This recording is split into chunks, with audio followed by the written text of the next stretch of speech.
এই বোনের বাবার সাক্ষ্য দিচ্ছে।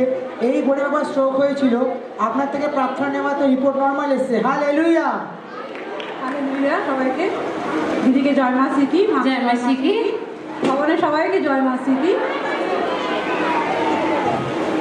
আমি আজকে একটা খুব সত্য কথা বলতে চলেছি, যেটা হচ্ছে যে আমার বাবা কিছুদিন আগে একদম বাড়িতে কেউ ছিল না, একাই ছিলেন উনি। ওনার স্ট্রোক মতো হয়ে গেছিলো, স্ট্রোকই হয়েছে আর কি। তো আমরা হসপিটালাইজ করেছিলাম, ওখানে ডাক্তার সিমটম দেখে বলছে স্ট্রোক।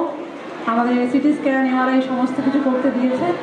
কিন্তু দিদির কথা সত্যি একদম, আমি দিদিকে ফটো পাঠিয়েছি প্রার্থনা নেওয়ার জন্য, দিদি প্রার্থনা করেছে, আমিও সারা রাস্তা প্রার্থনা করতে গেছি, কিন্তু প্রত্যেকটা রিপোর্ট নর্মাল এসছে।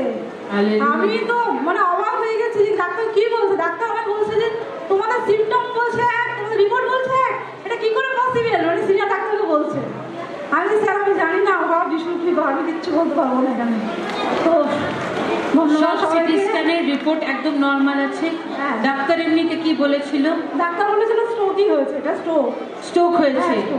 কতদিনের মাথায় তুমি প্রার্থনা নিতে এসেছিলে? আমি সেদিন সঙ্গে সঙ্গে পাঠিয়েছিলাম আপনাকে হোয়াটসঅ্যাপে সব কিছু। প্রার্থনা দেওয়াতে রিপোর্ট একদম নর্মাল। হালেলুয়া।